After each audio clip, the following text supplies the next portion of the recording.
Hey everybody, Jason Rouleau, Pinnacles blog. It's been a little bit of time. Just wanted to touch base with you guys, get back into this blog thing, and today we're going to talk about the HCG diet.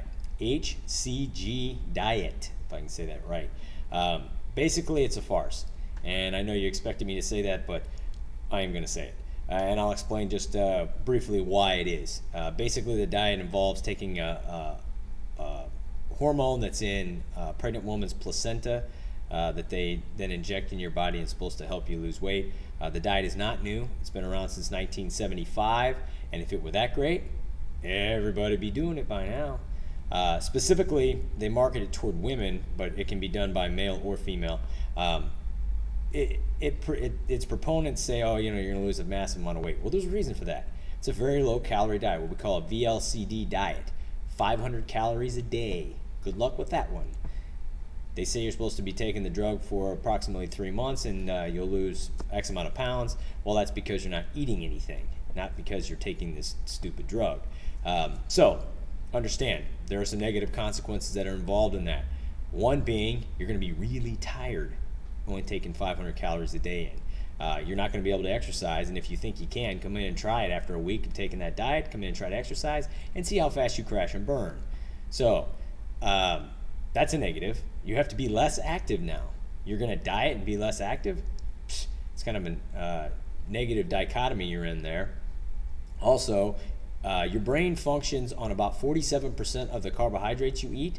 So if you're only taking in 500 calories, and let's just say that 60% of those are carbohydrates, you're in deep trouble. Your brain's not going to be working very well. So your boss is not going to be happy with you, and you're going to be quite crabby, so your family is not going to be happy with you. So there's two. Now let's reach the number one most important thing, other than the fact that you got to take a drug, is that a diet that will not allow you to take an adequate protein and will not allow you to exercise, strength training specifically, will cause you to lose massive amount of muscle mass. So let's say you lose 30 pounds over the course of the 3 months. That's pretty good. 30 pounds. Probably 50% of it will be muscle. That's 15 pounds. 15 pounds of muscle. On average, the average amount of muscle, 50 calories a day at rest per pound of muscle is about what you burn. So if you do the math on that, 50 pounds per pound of muscle, lose 15 pounds. That's about 750 calories a day of decreased metabolic rate that you have. That's almost 2 meals. By the average client that we had, that's about 2 meals a day less that you can eat just to keep from gaining weight. So guess what's going to happen? After you get done with the diet and you start eating normal again, you're going to gain it all back because you're not dealing with the same deck you had before. So the key, just don't worry about it. Do what we tell you to do diet-wise. Stop looking for the easy way out because it isn't there. It's that simple. You got to work hard with the exercise, eat the way you're supposed to eat the vast majority of the time, and you can have a cheat meal every now and then. But do those things, you'll get results. You don't do those things, you don't get results. You look for the easy way out, you end up getting the harder way in the long run. So just stick to what we got. All right. Along the same line, or along a different line, dynamic warm-up. I'm going to repost it along with this blog, so you will see it right along with this blog here. And I do want you to review it, make sure you understand it, and make sure you implement it. I did not put that together so that we could just have clients say, I like my treadmill better. Nope. It's a part of the warm-up process, just like this is a part of the exercise process and the stretching that's to be done after the workout, whether it be in an hour workout with us or in a half-hour workout on your own. It's to be implemented. When you first started the complete workout, it said warm-up, exercise, cool down, stretching. All of those things are to be implemented every single time. I do not believe that a treadmill walking for 5 minutes is an adequate warm-up for what we're going to put you through in a workout. So the dynamic warm-up is there to warm up all planes of the body and all muscle groups and joints. That's why we want it implemented.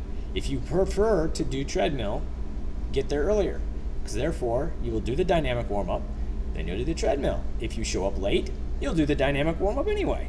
So the key is get there in plenty of time, 5 minutes ahead of time, you'll be able to do it. Otherwise, we're just going to incorporate it as part of your workout and have you do the dynamic warm-up ahead of time, and then we move to your workout. So come with adequate time. Also, make sure you have adequate time afterwards to go ahead and do the entire stretch routine. I do not want to take up your workout if you got a half an hour workout to do stretches, but we'll do that if it's necessary because it is a part of an overall fitness program. You got to skip it every once in a while. That's okay, but it's every once in a while. That would mean like once a month, not once a week. So, you're supposed to be doing the stretches 2 to 3 times a week, so you got to make sure you include those. On a different note, there's been some buzz in the media. There was a workout routine and a group of athletes in Oregon that had to go to the hospital because they were doing some pre-season workout camp routine. It was fairly vigorous, not fairly, it was ridiculously vigorous for what their level coming in was, and they had to go to the hospital. Well, that'd be the coach's fault. However, somehow the media decided to link it to supplement use, specifically creatine. Well, this is complete BS.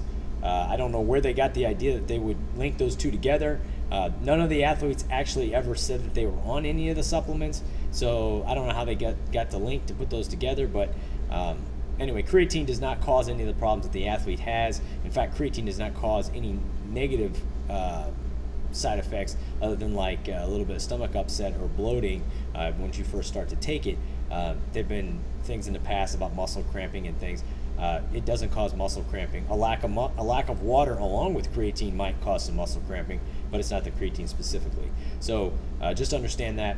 Also, Consumer Reports has done some recent reviewing of supplements and bashed a few of them. Understand that almost anything we're going to recommend is going to be safe and effective. So I would not worry as much about some of the things that you're reading, some of the terror stories and things like that.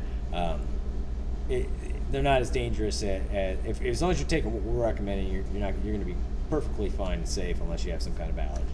So. On the last note, I wanted to send a shout out to Amanda Olson, one of our clients. She is in an ad for a supplement in the new Oxygen magazine, September issue, and I want to say congratulations to her. She's in an ad for German American Technologies, or GAT. And also, Steve Kopecky is going to be in a new Supplement Superstore commercial. He was doing a testimonial, and they wanted to get him on tape for that. So. Congratulations to both of you. If you got any questions or comments or need to talk to me about anything, I'm involved in all areas of the business now, both at Monsanto, at Covidian, and of course out here at Pinnacle. Be happy to hear from you. Get any questions on the blog or comments, go ahead and post them. Otherwise, we'll talk to you next week.